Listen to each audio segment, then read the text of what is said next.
인수위 없이 출범하게 된 이재명 정부의 국정과제와 또 정부 조직 개편 등을 논의하게 되는 국정기획위원회에 출범을 하게 됐는데 네. 어떻게 구성이 됐고 얼마나 예. 활동을 하게 되는지요? 일단 7개 분과 55명 기획위원으로 구성이 됐는데요. 분과들을 보면 기획분과, 경제분과, 사회분과, 그다음에 정치행정 관련된 분과, 마지막으로 외교안보 분과 이렇게 7개 분과로 구성이 돼 있고요. 지금 왜 5개인데 왜 7개냐? 예를 들면 경제분과는 1분과, 2분과가 있습니다. 그래서 이렇게 나눠져 있고요. 그리고 이제 전체 55명으로 구성이 돼 있는데 지금 계획으로는 8월 15일 날 광복절 전에 1차적으로 모든 걸 마감할 걸로 보입니다. 이번 달이나 다음 달 중순쯤에 100대 국정과제를 정리할 걸로 보여요. 물론 선거 과정에서 여러 가지 공약을 냈습니다만 이제는 정권을 인수해서 정권을 잡았기 때문에 국정과제를 5년 동안 어디에 목표를 두고 할 거냐 하는 부분은 100대 국정과제를 다음 달 중순쯤에 발표할 목표로 지금 계획을 수립하고 있고요. 현재는 어제 출범을 했고 오늘은 어제도 마찬가지로 세종에 내려가서 부처로부터 보고를 받았습니다. 어떻게 지금 운영되고 있는지 하는 부분에 대한 보고를 받았고 이제 논의를 통해서 어떤 국정과제들 우선순위에 놓고 100대 과제를 만들 건가 하는 부분에는 작업에 들어갔고 또 하나는 정부 조직 개편 관련해서 논의가 또 이루어지고 있는 것이 있습니다. 물론 모든 부처를 조직 개편을 하는 건 아니지만 특정 부처에 대해서 조직 개편이 논의가 되고 있어서 그 부분을 중점적으로 다루는 시기가 지금의 시기가 아닌가 그렇게 생각이 됩니다. 예. 결국은 이재명호라는 선박이 이제 출항을 했는데 네. 뛰어난 선장이 있고 어떻게 가야 할지를 알고 있는 선장입니다. 그런데 이제 선원들이나 승객들이 구체적인 지도가 없는 상황에서 우리는 어디로 가고 있는지 이런 구체적인 지도를 좀 마련하는 중이라고도 할 수가 있을 것 같은데 그런 의미에서 이한주 위원장이 강조를 한 것이 바로 속도였습니다. 왜냐하면 사실 인수위 없이 출범했잖아요. 조기 대선이 이루어지는 바람에 인수위를 가질 수 없었고 인수위 없이 출범하다 보니까 바로 일을 할 수밖에 없어요. 이재명 대통령이 잘 아시는 건 김밥 먹으면서 회의하고 밤 늦게까지 회의가 진행되고 이렇지 않습니까? 그리고 워낙 지금 민생과 경제가 어려워서 그걸 빨리 회복시켜야 되는 이유 때문에 다른 일에 지금 힘쓸 수 있는 시간이 없었어요. 그 일을 지금 국정기획위원회가 해야 된다고 봅니다. 여기 이제 가장 중요한 발등에 불부터 꺼야 되니까 민생과 경제 대통령이 올인하고 국정기획위원회에서 앞으로 장기적 관점에서 5년 동안 이재명 정부가 해야 될 일이 무엇인지 하는 부분을 차근차근 정리를 해놔야 돼요. 그리고 나서 이제 대통령과 행정부가 그걸 중심으로 해서 차근차근 일을 해결해 나가야 되겠죠. 그리고 국민들이 볼 때도 그러면 자 이재명 정부가 어떤 방향으로 정책을 수립하고 국가를 운영해 나갈지 아직 청사진이 안 나왔잖아요. 예. 당장은 뭐 이재명 대통령이 뭐 모두 다 아시는 것처럼 경제, 민생 안정 이건 하겠다는 걸 명확해요. 그걸 가장 중요한 화두로 하지만 뿐만 아니라 안보든 예를 들면 경제 분야든 행정 분야든 이것도 다 이제 고민을 같이 해야 되는 거잖아요. 그런 차원에서 본다면 국정기획위원회에서 빠른 시간 안에 신속하게 앞으로 5년의 로드맵을 발표해 줘야 기업들도 그렇고 관련된 사람들도 정부가 이런 방향으로 가니까 우리도 함께 이런 식으로 가야 되겠구나. 계획도 수립하지 않겠습니까? 정책적 변화가 어떻게 바뀌느냐에 따라서 기업이든 아니면 뭐 공기업이든 단체든 다 영향을 받거든요. 우리 국민들도 마찬가지입니다. 앞으로 어떤 방향으로 나라가 운영되느냐에 따라서 본인들이 어떻게 삶을 살아나야 될지에 대한 영향력에 대해서도 평가받을 수 있기 때문에 그런 점에서 로드맵을 만드는 그런 작업이 빠른 시간에 이루어져야 된다. 이런 표현인데 신속하게 해야 된다는 표현으로 나온 게 아닌가 그렇게 풀이가 됩니다. 예. 그 국정기획위원회 출범 당일에 그 이재명 정부의 첫 이 국정 지지도에 대한 조사 결과가 나왔습니다. 네. 58.6%였는데 네.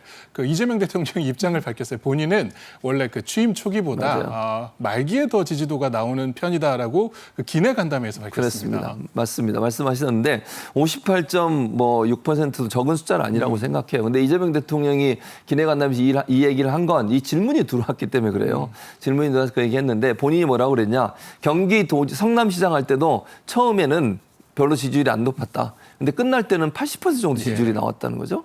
그리고 경기도지사 할 때도 광역단체장 중에 가장 인기가 없었대요. 시작할 때는. 근데 끝날 때는 가장 성과도 많고 가장 높은 지지율을 얻었다고 얘기했어요.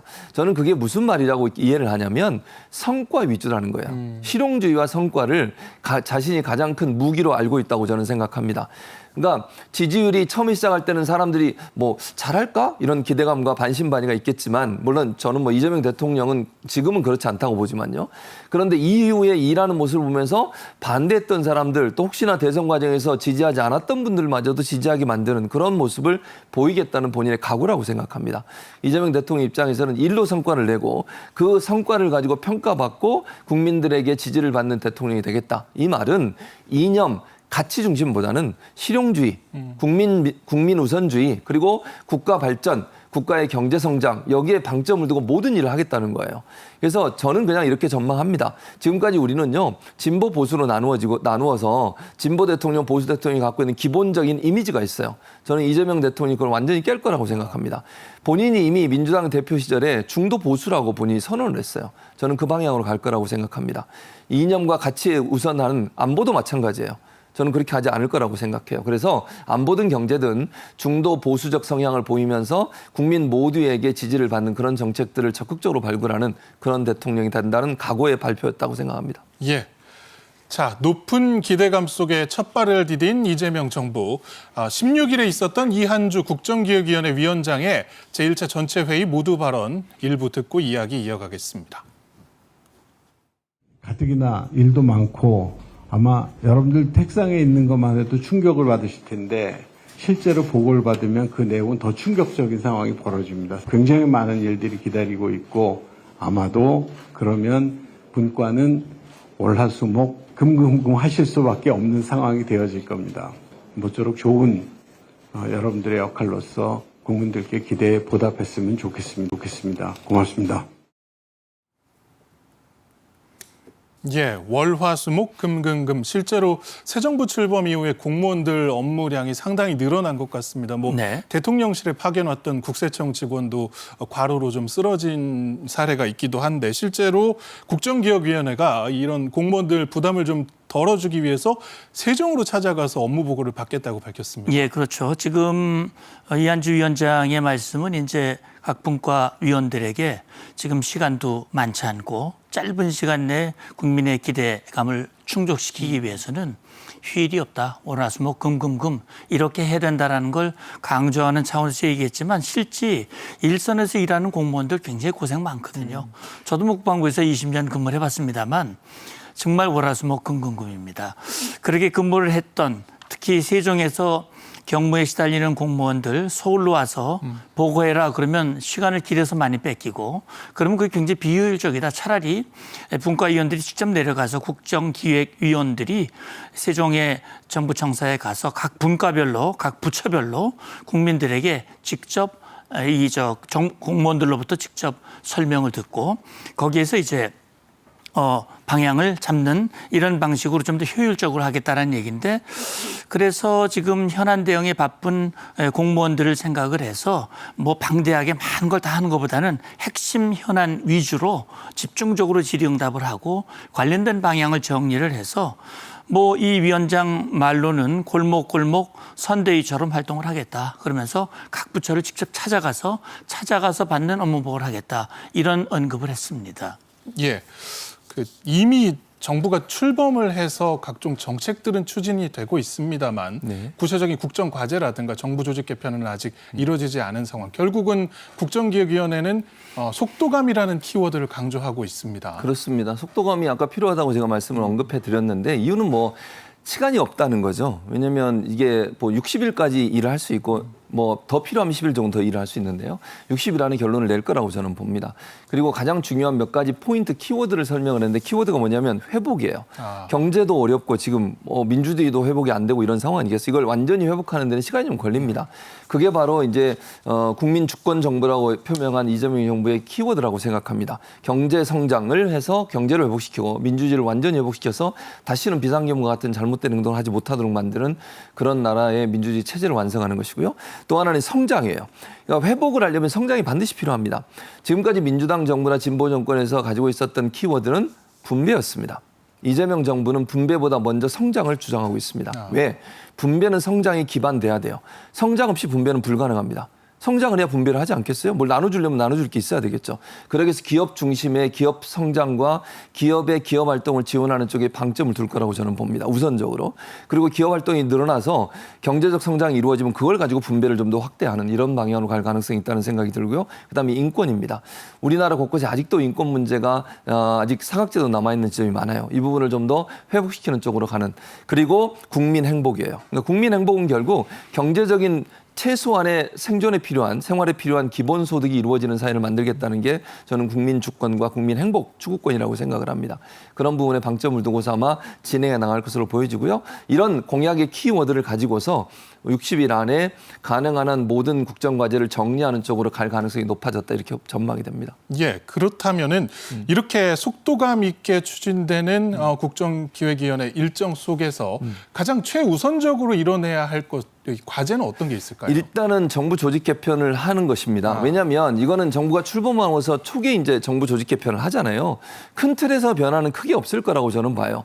그런데 이제 이재명 대통령이 늘 강조했던 부분 중 하나는 뭐냐면 권력이 너무 한쪽에 집중되는 것에 문제점을 지적을 했거든요. 지금 이제 가장 정부 조직 개편에서 집중적으로 다뤄질 두 곳의 기관이라면 제가 볼 때는 기획재정부 그리고 검찰입니다. 그래서 이 두 사법부와 검찰을 얘기하는 건데 사법부를 얘기하죠. 어쨌든 사법부와 그다음에 기재부 두 곳에 대한 조직 개편이 중점적으로 관심 속에서 이루어질 거라고 봅니다. 그래서 국정기획위원회가 끝나고 나면 정부 조직 개편안이 올라오게 되고 그걸 국회에서 통과시켜서 정부 조직을 개편할 걸로 보여집니다. 좀 분산을 시키는 게 필요하다는 거예요. 너무 한 곳에 권력이 집중돼 있을 때 견제가 이루어지지 않거든요. 이런 부분에서 견제를 할 수 있는 방안, 이런 방안들이 가장 최우선적으로 이루어질 것 같고 또 하나는 기후 위기 대응입니다. 이게 이제 단순히 기후 위기를 대응하는 것 플러스해서 경제와도 연관이 돼 있습니다. 아리백이라고 하는 키워드 아시죠? 아리백을 안 하고 재생에너지를 사용하지 않으면 수출을 못하는 사회가 돼버렸어요. 경제와 밀접하게 연관돼 있는 기후 대응 TF, 그다음에 AI 산업 발전. 요건 이제 전 세계 차세대 먹거리라고 얘기하는 AI 산업 발전. 요 세 가지를 가장 최우선적으로 집중해서 추진하지 않을까 그렇게 전망이 됩니다. 예. 실제로 이제 조승래 국정기획위 대변인이 첫날 회의 직후에 이런 얘기를 했습니다. 언론의 소통 창구는 나로 일원화하겠다. 그러니까 워낙 각 분과별로 위원들이 많다 보니까 그분들을 취재를 해서 아직 확정되지 않은 사안이 보도되는 거. 그러니까 국민들을 혼란에 빠뜨릴 수 있는 것을 좀 최소화하겠다. 이런 발언으로 좀 해석이 됩니다. 예, 그렇죠. 사실은 언론을 통해서 우리 국민들은 정부의 움직임을 알 수 있는 거 아니겠습니까? 그러니까 언론 보도가 사실 가장 중요한 게 정확하게, 물론 빠르게 언론 보도하는 것도 중요하지만 정확한 보도를 해야 우리 국민들이 오해하지 않고 바르게 인식할 수 있단 말이죠. 네. 지금 대변인이 그렇게 당부한 것도 저는 그렇게 봅니다. 다시 말하면 지금 검토 단계에 있는 것을 마치 확정한 것 같이 얘기를 해버리면 그게 굉장히 곤란해지거든요. 그래서 지금 결정되지 않은 내용이 언론에 공개되면서 혼선이 있었고 또 이런 혼선이 있는 것은 뭐 부처 내에서야 뭐 조정하면 되겠지만 국민들에게 혼선이 있으면 이건 굉장히 큰 문제가 될 수 있다. 과거에도 보면 조율되지 않은 정책들이 경쟁적으로 보도가 되면서 국민이 혼선에 빠지고 또 정부 부처에도 부담을 준 사례가 있다라는 점을 강조를 했고요. 그래서 언론 보도하기 전에 대변인 창구를 일원화해서 그 대변인에게 확인하고 그 후에 보도를 해줬으면 좋겠다라는 걸 강조한 것으로 생각을 합니다.